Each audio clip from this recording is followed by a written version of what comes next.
Hello everyone, welcome from Gyanjyoti coaching centre. I am Amit sir. আজকে যে আমাদের আলোচনার বিষয় হচ্ছে সেটা হচ্ছে বর্ধমান বিশ্ববিদ্যালয়ের অধীনস্থ যাদের ফিফথ সেমিস্টারে মেজর 9 সোশ্যোলজি রয়েছে, মেজর 9-এর সোশ্যোলজি রয়েছে, সেখান থেকে এটি অতি গুরুত্বপূর্ণ বিষয়, যেটা হচ্ছে শিশু শ্রম সম্পর্কে আলোচনা।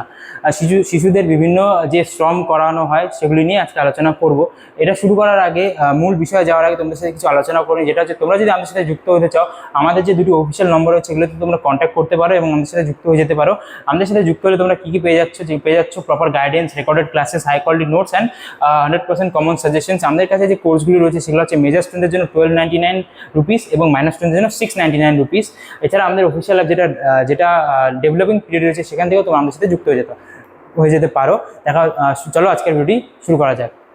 যেখানে প্রথমে হচ্ছে শিশু শ্রম কি, যেখানে বলা হচ্ছে সাধারণ সংজ্ঞার মধ্যে বলা হচ্ছে শিশু শ্রম বলতে এমন কোনো কাজকে বোঝায় যা শিশুদের তাদের শৈশব, সম্ভাবনা এবং মর্যাদা থেকে বঞ্চিত করে এবং যা তাদের শারীরিক মানসিক বিকাশে ক্ষতি করে। এখানে বলা হয়েছে একটা শিশু যে তার ছোট্ট বাল্যকাল থেকে বড় হয়, সে বিভিন্ন জিনিস শেখে, বোঝে, তার বিভিন্ন ধরনের বিকাশ ঘটে, সেটা এই শিশু শ্রম আটকায় এবং এর ফলে বিভিন্ন ধরনের সে বিভিন্ন যে সামাজিক মর্যাদা বা সমাজে বিভিন্ন যে জিনিসপত্র থেকে সে বঞ্চিত থাকে। এর পরবর্তীতে আইনি সংজ্ঞার মধ্যে বলা আছে আন্তর্জাতিক শ্রম সংস্থার মতে যে কাজে শিশুর শিক্ষা অর্জনে বাধা সৃষ্টি করে এবং শিশুর স্বাস্থ্যের ওপর বিরূপ প্রভাব ফেলে তাকেই শিশু শ্রম বলা হয়। যেখানে বলা হয়েছে আন্তর্জাতিক শ্রম সংরক্ষণ বিভিন্ন আইন রয়েছে, এগুলোর মধ্যে বলা আছে শিশুর যে শিক্ষা অর্জনে বাধা দেয় বা শিশুর স্বাস্থ্যে যে ক্ষতি করে, যে বিষয়টি ক্ষতি করে, সেটাই হচ্ছে শিশু শ্রমের মধ্যে পড়ে। পরবর্তীতে যে বিষয়টা রয়েছে সেটা হচ্ছে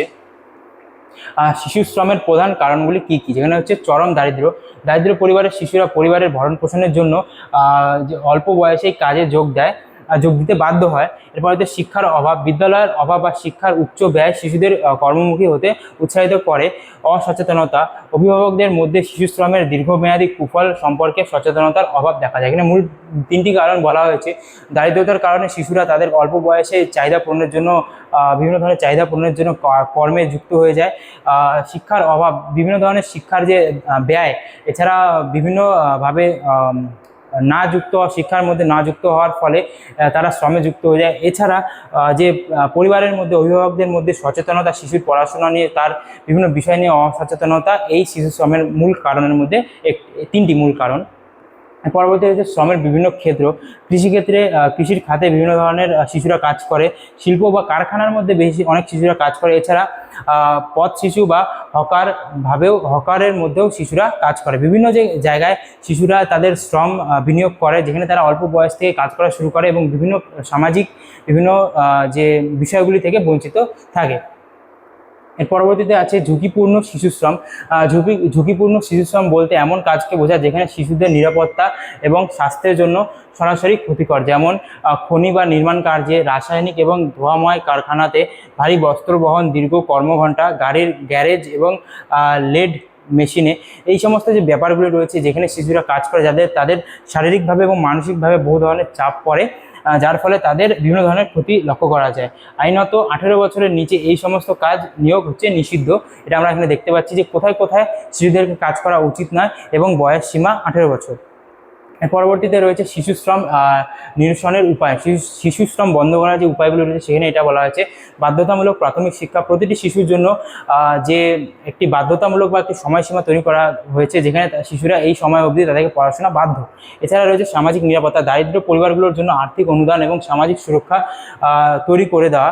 এছাড়া আইনের প্রয়োগ, শিশু শ্রম আইন কঠোরভাবে বাস্তবায়ন করা এবং অপরাধীদের দৃষ্টান্তমূলক শাস্তি নিশ্চিত করা। এছাড়া গণসচেতনতা, বিভিন্ন ধরনের প্রচারের মাধ্যমে শিশু শ্রমের কুফল সম্পর্কে সাধারণ মানুষকে সচেতন করানো। এগুলির মধ্যে দিয়ে শিশু শ্রম যে ব্যাপারটা আছে বা চাইল্ড লেবার যে ব্যাপারটা রয়েছে সেটাকে আটকানো সম্ভব। যেখানে বলা হয়েছে যে তাদেরকে বাধ্যতামূলক তাদেরকে পড়াশুনো দিতে হবে, তাদের পরিবারকে আর্থিক সাহায্য দিতে হবে, আইনিভাবে বিভিন্ন ধরনের কঠোর শাস্তি দিতে হবে এবং সাধারণ মানুষকে চাইল্ড লেবার সম্পর্কে সচেতন করতে হবে। এখানে এটাই আলোচনা করা হয়েছে। এটাই আজকে আমার যে চাইল্ড লেবার বিষয় বা শিশু শ্রম বিষয়ক যে আলোচনা ছিল এতটুকুই ছিল। আশা করি তোমাদেরকে আমাদের আলোচনাটি ভালো লেগেছে, আমার আলোচনাটি ভালো লেগেছে। দেখা হচ্ছে নেক্সট ভিডিওতে। ভিডিওটি শেষ করার আগে কিছু কথা বলি, তোমরা যদি আমাদের আমাদের থেকে বিভিন্ন যে তোমাদের যে সাবজেক্টগুলি রয়েছে সেগুলির বই নিতে চাও, তো আমাদের যে দুটি অফিসিয়াল নম্বর আমি আগেই বলেছি ওগুলোতে তোমরা যোগাযোগ করতে পারো এবং আমাদের থেকে বিভিন্ন ধরনের বইগুলি নিতে পারো। Thank you, thanks for watching.